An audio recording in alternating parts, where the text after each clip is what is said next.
Bonjour, aujourd'hui je vais vous présenter une vidéo pour effectuer un col comme ceci. Un beau petit col, 3 couleurs, ou il pourrait aussi être fait à 2 couleurs séparées par une couleur contrastante. C'est en côte 2-2. Et puis c'est un beau grand col qu'on peut porter en double. Alors, voici les étapes pour tricoter ce beau petit col. Pour commencer, vous allez avoir besoin d'aiguilles circulaires. Donc, moi, j'utilise un câble 22 pouces ou 55 cm avec les aiguilles de 8 mm. Donc, si vous ne savez pas comment ça fonctionne, vous pouvez voir ici que c'est simplement visser les aiguilles à chaque extrémité du câble. Et avec la petite épingle, qui n'est pas une épingle, juste insérer dans le trou au niveau du câble et on tient fermement et puis on peut visser plus serré pour pas que ça dévisse en tricotant. Donc c'est le petit, oups, juste un instant, pas bien vissé. Voilà, alors on serre. Voilà, les aiguilles sont prêtes à être utilisées. Ici, j'utilise la Estelle Chunky qui est vendue en écheveau comme ceci. Vous en avez besoin de 3, comme j'ai déjà dit. Et puis, ici, vos écheveaux sont bobinés. Donc, les 3 couleurs que je vais utiliser, le gold, jaune or, du gris foncé et un crème. Alors, voici pour le montage qu'on utilise pour faire le col, qui s'appelle le Long Tail Cast-On. Vous trouverez aussi sur le site de la maillerie le vidéo complet pour effectuer ce beau montage. Donc, étant donné qu'on a beaucoup de mailles à monter, 160 mailles, vous allez avoir beaucoup de pratique, on fait un montage avec les 2 brins de la balle, c'est-à-dire le brin extérieur et le brin intérieur. J'ai pris celui à l'intérieur et celui à l'extérieur. Pour les besoins de la cause, on fait un nœud coulant. Donc, sur nos doigts, on passe la boucle qu'on va mettre sur notre aiguille. Ce nœud ne compte pas dans le compte de nos mailles. C'est simplement pour nous aider à partir. Alors voici pour le montage long tail. À partir de mes 2 fils, un devant et un derrière, on les installe sur nos doigts comme un triangle. Donc j'ai mon pouce sur le fil devant et mon index sur le fil derrière. Alors voici pour faire le montage avec mon aiguille. Je viens insérer ici dans la boucle qui est sur mon pouce en tenant bien mes fils dans ma main et je ramasse le fil qui est sur mon index comme... Excusez, on va recommencer. Je l'ai échappé. Dans la boucle, le fil de l'index par-dessus et passer dans la boucle. Et on tire un petit peu pour ajuster la tension. Alors, on revient ici dans la boucle, le fil par-dessus qu'on vient passer dans la boucle et on lâche la boucle en tirant sur notre fil de pouce pour toujours ajuster la tension. Dans la boucle, par-dessus et à l'intérieur de la boucle.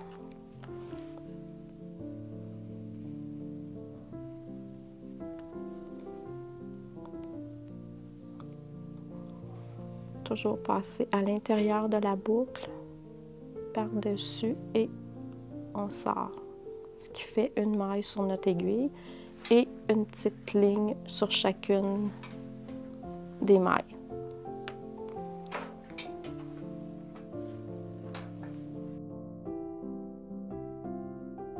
Pour le col, vous devez monter 160 mailles de cette façon. sans oublier qu'on ne compte pas le nœud qui est du départ. Alors voici, dans un autre sens, on insère l'aiguille dans la boucle qui est formée sur le pouce. On prend le fil et on passe dans la boucle.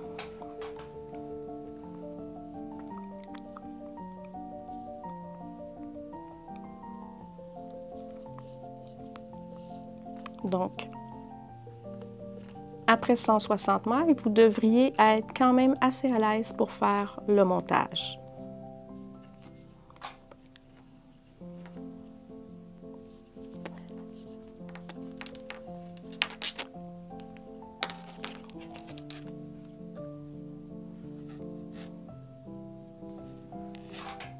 Si vous désirez le faire un petit peu plus petit, vous pouvez toujours le faire avec moins de mailles, mais toujours tenir compte que pour faire des côtes 2-2, vous devez avoir un multiple de 4, donc un total qui se divise par 4.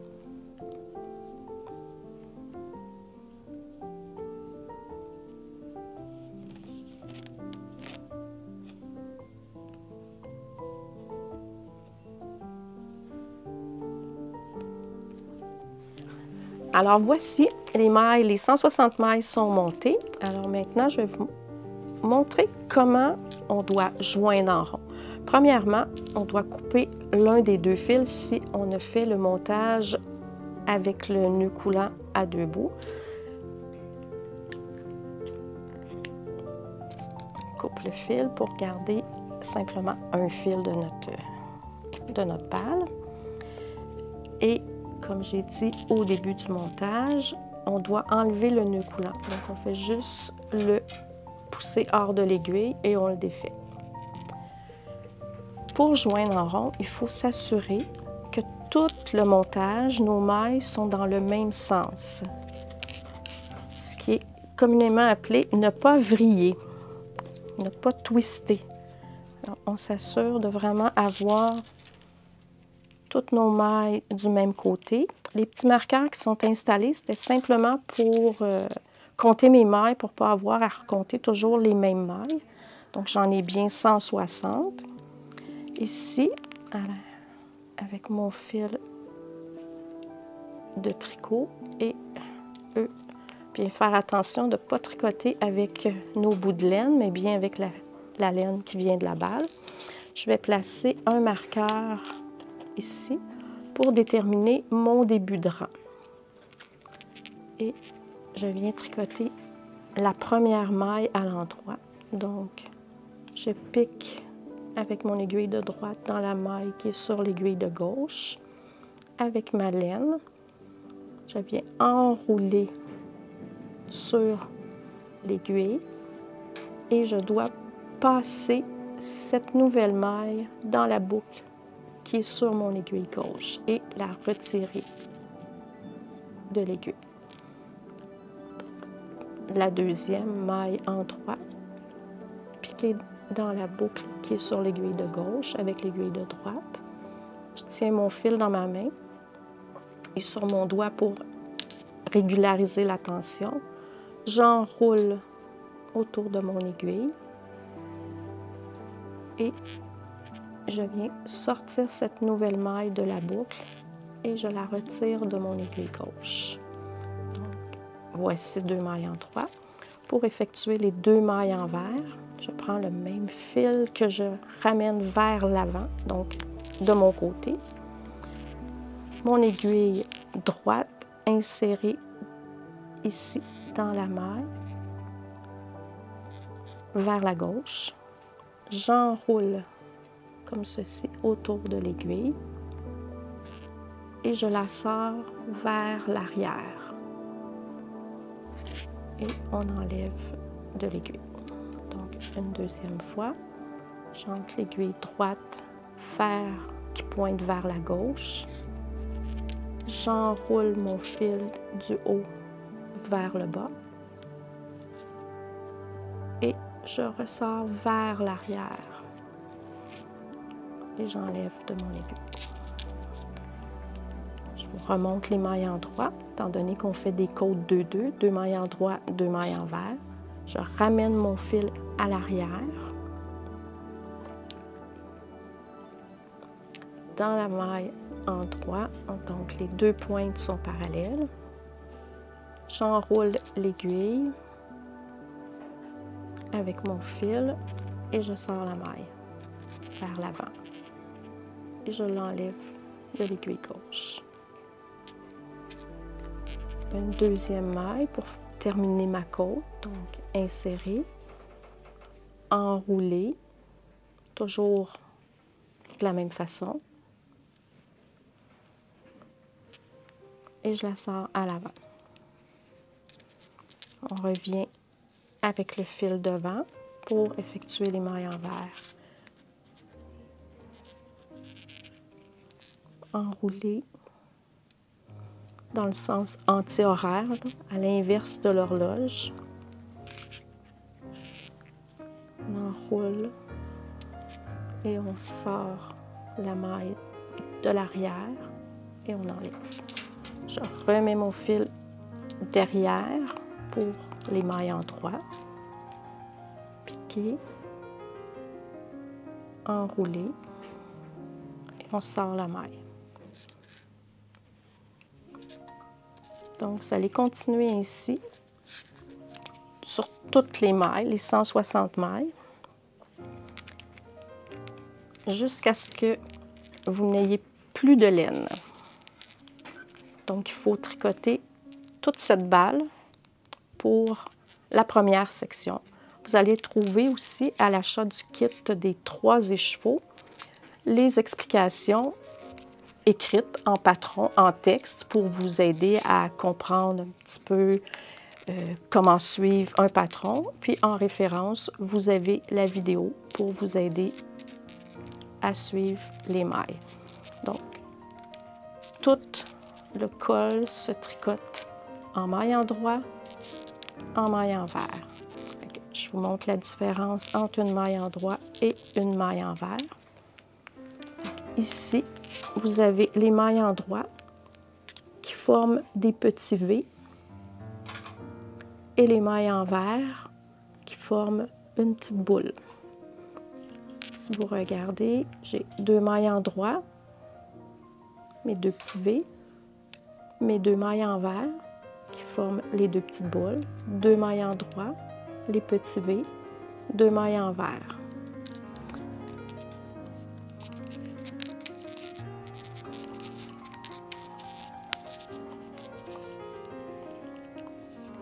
Alors, vous avez 125 mètres de laine à tricoter pour la première section. Alors ici, je suis presque rendue à la fin de ma première balle de laine. Je vais donc tricoter juste les 2 mailles envers pour pouvoir faire mon changement de couleur sur mes 2 mailles en droit. Alors, je prends la nouvelle couleur, j'insère l'aiguille dans la maille, la première maille en droit, et je viens juste placer ici mon fil comme ça. Je vais alors juste le replacer avec une petite loupe. Je tiens mes 2 fils ensemble pour me donner une chance de tricoter sans que que mon fil se défasse. Ensuite, pour ma prochaine maille, je vais juste venir croiser mon fil jaune de départ avec mon gris et tricoter ma deuxième maille.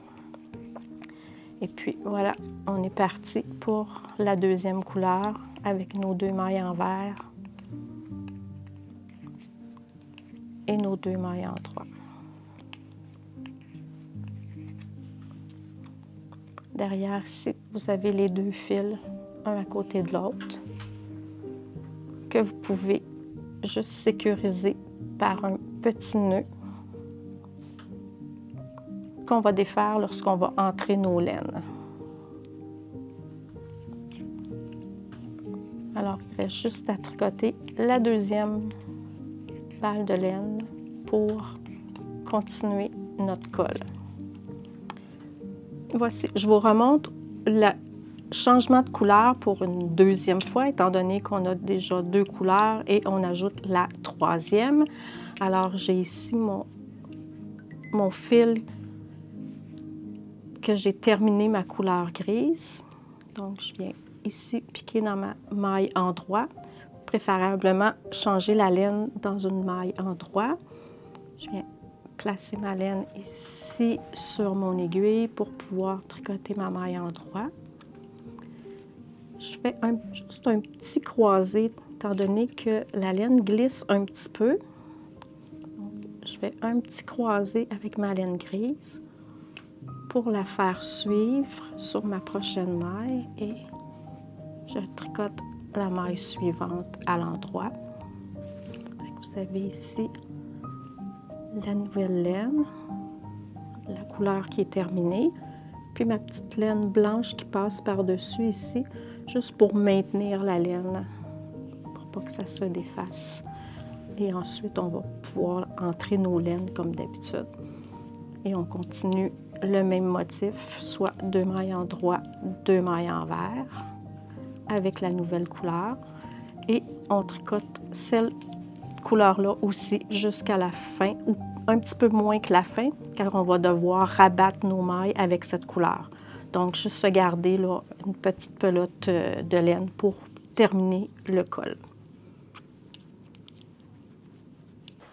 Après avoir terminé votre troisième couleur, vous gardez un peu de laine pour pouvoir rabattre les mailles. Donc, j'ai gardé environ 7 grammes de laine pour pouvoir rabattre mes mailles. Alors, je vous montre comment rabattre les mailles en côte 2-2 pour que ce soit un petit peu plus extensible.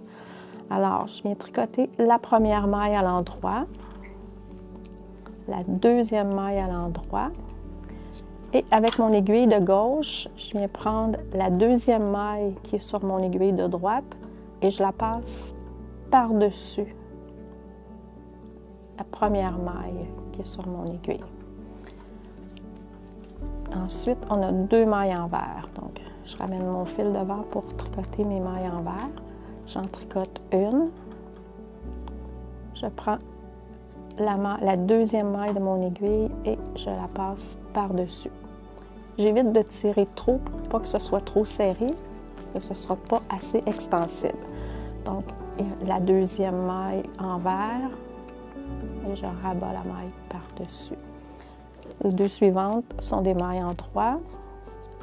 J'ai tricoté ma maille à l'endroit et on passe par-dessus. La deuxième maille endroit que je passe par-dessus. On revient à l'envers, tricoter la maille à l'envers et avec mon aiguille gauche, juste la passer par-dessus. Vous pouvez vous aider à retenir vos mailles si vous avez l'impression qu'elles vont glisser. Donc ici, je peux la retenir et la passer. Donc, si vous regardez ici, c'est pas trop serré. Et les mailles sont toutes fermées, endroit, envers, endroit, envers.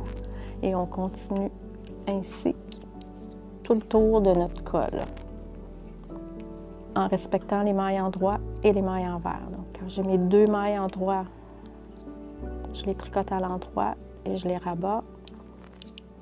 Les mailles à l'envers, je les tricote à l'envers, je la rabats. La suivante à l'envers et je la rabats.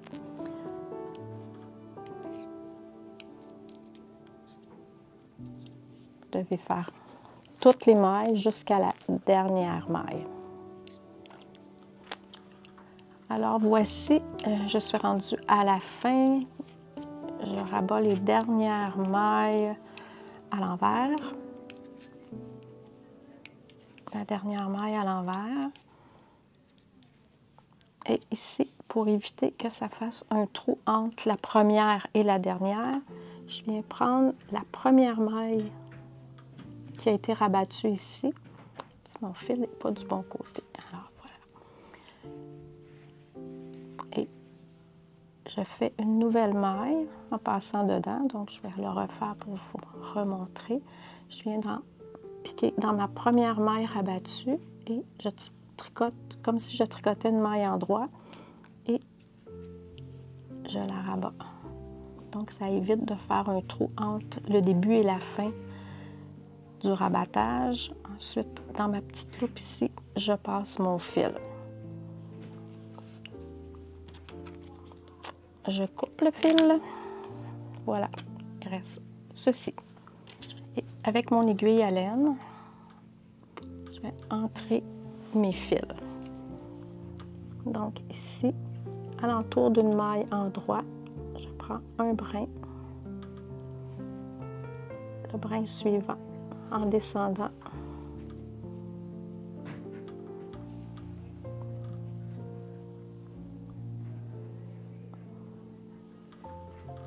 J'enroule mon fil autour de ma maille en droit.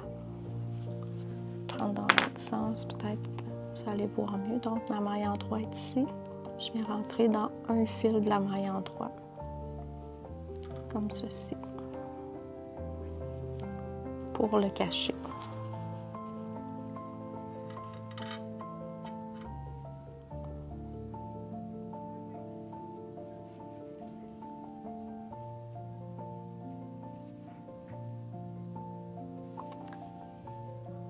Comme c'est une plus grosse laine, je vais en rentrer un petit peu plus long parce que ça a tendance à un petit peu plus glisser. Entrer peut-être une petite dernière maille.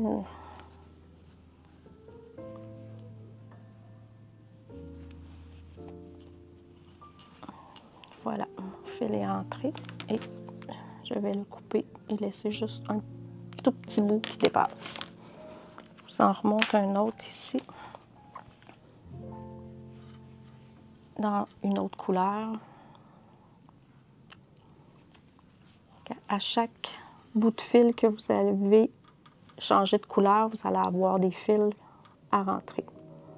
Donc, on fait la même chose. Je viens rentrer dans une des deux pattes de la maille en droit.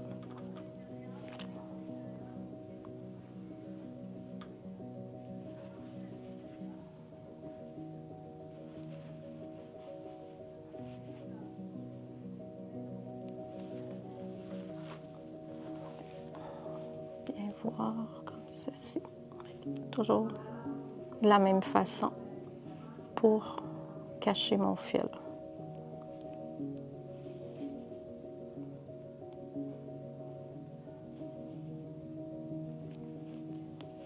Voilà, le fil ne paraît pas. Juste à le couper un petit peu plus long. Et quand vous avez terminé de tout rentrer vos fils, un petit coup dans le lavabo pour le laver avec un petit peu de savon. On l'étend pour le faire sécher et prêt à porter. Voilà, votre projet est terminé.